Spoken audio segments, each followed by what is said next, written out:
Okay, the bigger the number, the lower the electric consume. So, ito lang siya. So, sabi ni Kuya, mga 5 pesos lang for a day. Kasi, inverter, there. And twin cooling na siya.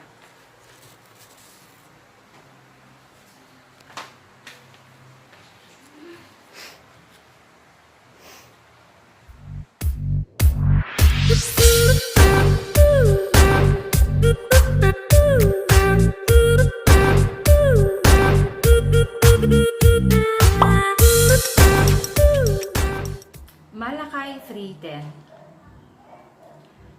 Sabi dito, bring the whole tithe into the storehouse, that there may be food in my house. Test me in this, says the Lord Almighty, and see if I will not throw open the floodgates of heaven and pour out so much blessings that you will not have room enough for it. Bless your name, Lord, sa pagkabasa na yung banal at makapangyarihang salita. Good afternoon, guys. Good afternoon, mga ka-journey. So, yeah. Before we discuss yung things we need to know sa pagbili ng inverter, ref, quick testimony lang. So, yeah, malinaw sinabi ni Lord na if you bring back your 10%, lahat ng kinikita mo, be it like sa salary, sa negosyo, whether it's weekly, monthly, quarterly, what I do is yung 10% kagad is nakatabi doon. Usually sobra pa.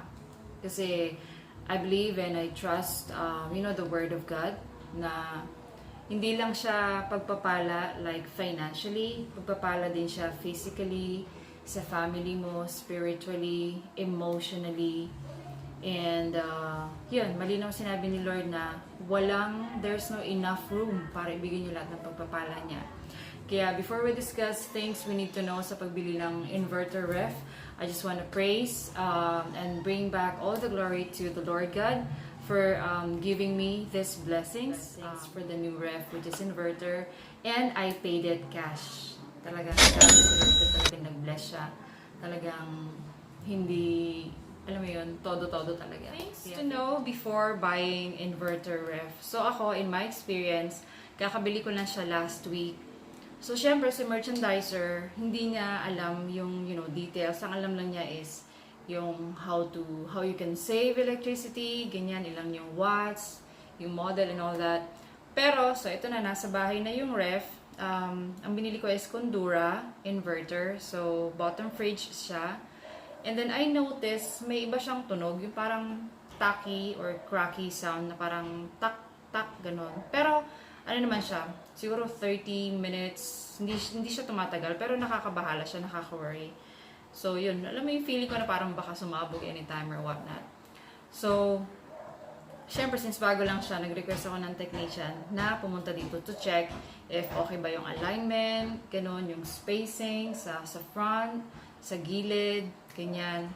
So, nung dumating si kuyang technician, like a couple of days ago, so tama naman yung spacing sa back ng ref ko, sa gilid, ganyan. Kaya lang, so tinest niya yung mismong outlet, yung saksakan, may tester siya. We found out na mataas yung voltage ng pasok ng Meralco, ng kuryente dito sa bahay, which is 241.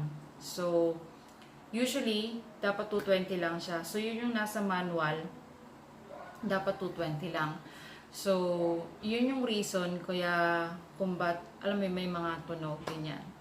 And then, so, in-advise sa akin ni Kuya Technician na bumili ng AVR, which is, para siyang, kumbaga dun sa mga computer set, meron siyang parang AVR din. Ito naman AVR for inverter, for the ref, for the refrigerator.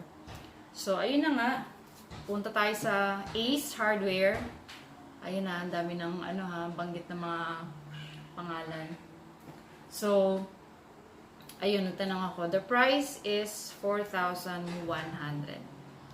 Like, OMG. Okay, sige, pikit mata, bibilin ko na. Tip ko lang is, before you buy, make sure na magtanong muna sa ibang syempre electrician siya ng ref, magtarong din ng electrician, talaga electrician sa bahay. So yeah, ang naisip ko rin yon at in-advise sa akin ng kapatid ko is parang ipa-change na lang yung voltage para at least sa lahat ng bahay, di ba? Hindi lang yung what if bibili ka ng inverter na ref, let's say inverter na aircon, another inverter, tapos kailangan ulit ng mga AVR. So magastos siya, AVR per appliances. So the best thing to do is, alam mo yun, hire na lang ng electrician na talagang marunong mag-change ng voltage from 241 to 220. And ayun, yun lang yung advice ko na before we buy, make sure na may extra budget na tayo if we really need to buy AVR kung sakaling kailangan na. Kasi daw, pag walang AVR, let's say namatay yung like ilaw na nagkaroon ng brownout and all that, tapos hindi mo kagad siya in-unplug. Pag naka-plug pa rin siya at pumasok yung kuryente ulit, malakas yung pasok niya doon sa ref mo. Though si inverter na yung motor niya, siya yung parang nag-iipon doon na para hindi pumasok kagad yung daloy ng kuryente sa ref. Kaya siya nagiging matipid. Unlike si AVR, ang purpose niya is meron siyang delay time. So, let's say nag-brown out tapos nagkailaw ulit, hindi siya kagad papasok. So, hindi kagad malakas yung pasok ng kuryente kasi sinisave mo na niya doon. So, let's say 5 or 10 minutes. Tsaka pa lang siya papasok. So, yun din yung advantage ng may AVR. Pero, syempre, if out of the budget kayo, tapos talagang you're thinking yung para sa lahat, mas maganda na ipa-change na lang yung voltage. Kasi daw yung voltage pala is depende rin sa Meralco, yung pasok ng kuryente. Sometimes mataas, sometimes mababa. Alright, just an update. Finally, pinapunta ko na rin yung Meralco sa bahay. And to my surprise, 229 lang pala yung voltage. So, pasok siya. So, hindi ko alam bakit iba yung reading nung technician ng ref. So, praise God talaga kasi nakatipid na ako. Hindi na ako bumili ng AVR. Alright, so sana may natutunan kayo for today's episode. Mag-leave lang kayo ng comment kung may mga additional info pa kayo na, makakatulong sa akin at sa lahat ng mga manonood ng video na to. And I hope you like this video. Don't forget to like and subscribe. And then don't forget the bell notification para ma-notify kayo for the next videos na gagawin po natin.